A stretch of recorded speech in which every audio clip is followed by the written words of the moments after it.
On passe maintenant à la troisième menu de barre d'application, c'est le menu lettrage, pour le traitement des opérations de lettrage. Pour la première option, compte lettrable, c'est-à-dire les comptes pouvant subir les opérations de lettrage. Ils sont généralement ceux dont on attend qu'ils soient soldés, c'est particulièrement l'ensemble des comptes des tiers, clients et fournisseurs. Cette fenêtre admet deux phases. La première est celle-ci. Il permet de rendre un compte lettrable non lettrable. Il suffit de décocher la case et d'enregistrer avec ce bouton. Pour la deuxième phase, s'affiche à partir de ce bouton Mode Create. Il affiche la même liste et exécute la même opération de différentes manières.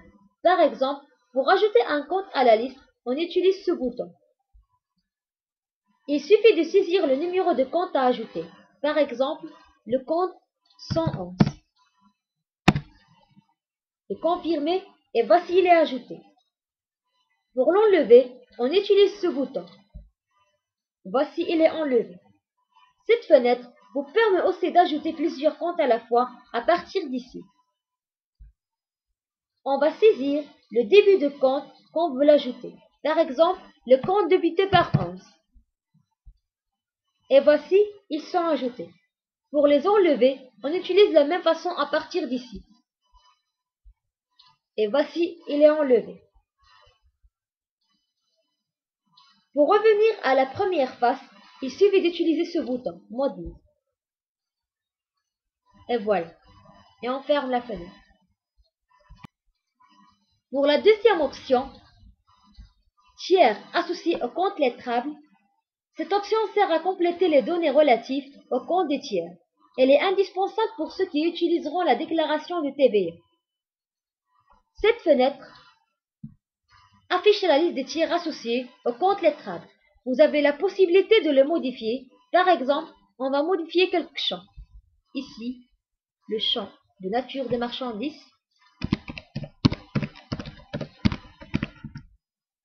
Et le champ de la vie. Puis, enregistrer les modifications. Vous pouvez aussi créer un nouveau compte tiers à partir de cette icône. Ici, un champ associé au compte tiers. Si vous connaissez le numéro de compte, vous le saisissez. Sinon, vous avez la possibilité d'afficher le plan comptable à partir d'ici. On va choisir ce compte. Et voici il est ajouté. Après, on saisit le nom et raison sociale. Par exemple, Africain.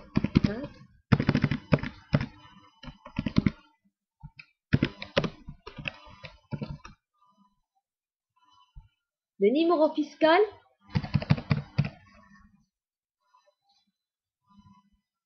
L'adresse. La ville.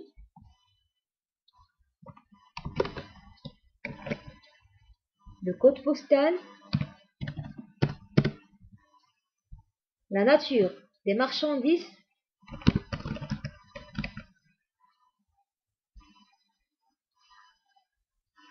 Et enfin, le champ divers.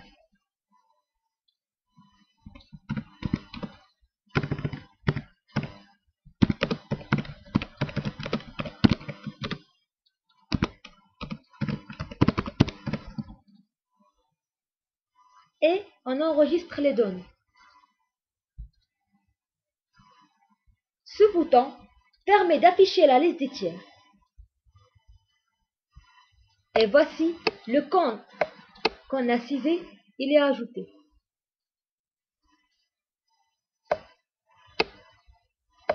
Et aussi celui qu'on a modifié.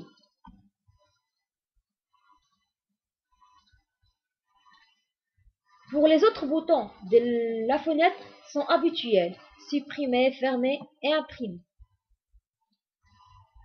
Et on ferme cette fenêtre.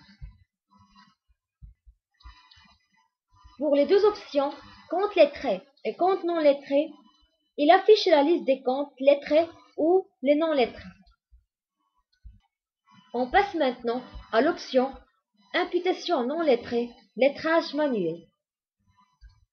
Une imputation non lettrée, c'est-à-dire toutes les lignes de détail d'une écriture comptable où figure une compte lettrable.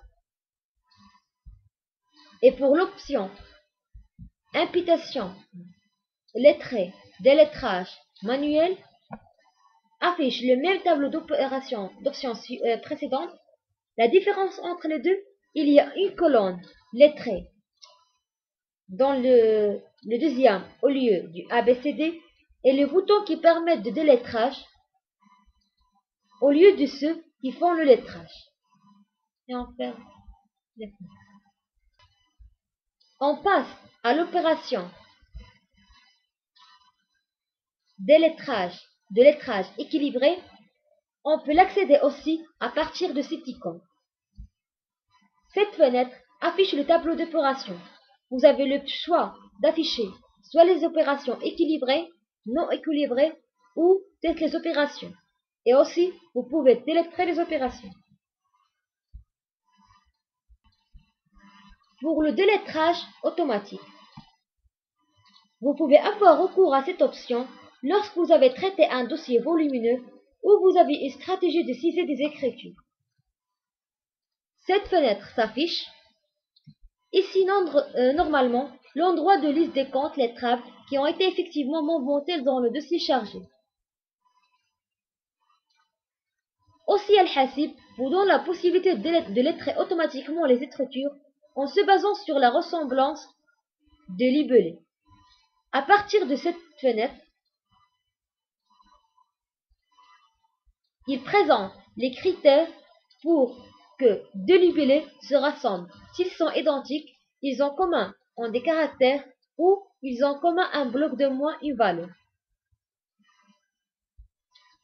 Cette flèche change l'endroit de propriété des méthodes de lettrage automatique. Ces numéros 1, 2 et 3 présentent l'ordre de priorité dans lequel se fera le lettrage automatique. On appuie ici pour effectuer l'opération de lettrage et on ferme la fenêtre.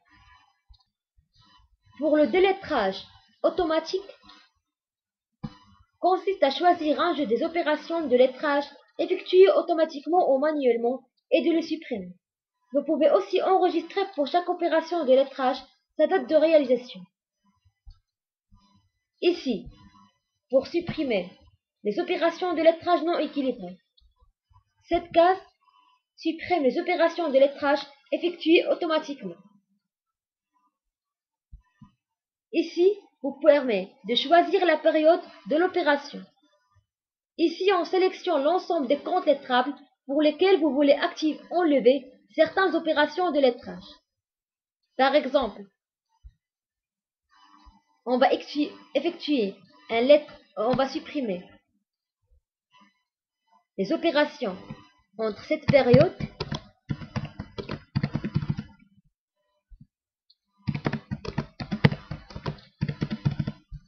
on coche cette case. Ici, le bouton qui va supprimer les opérations de lettrage. Et voici la suppression déroulée avec succès. Et on ferme la fenêtre.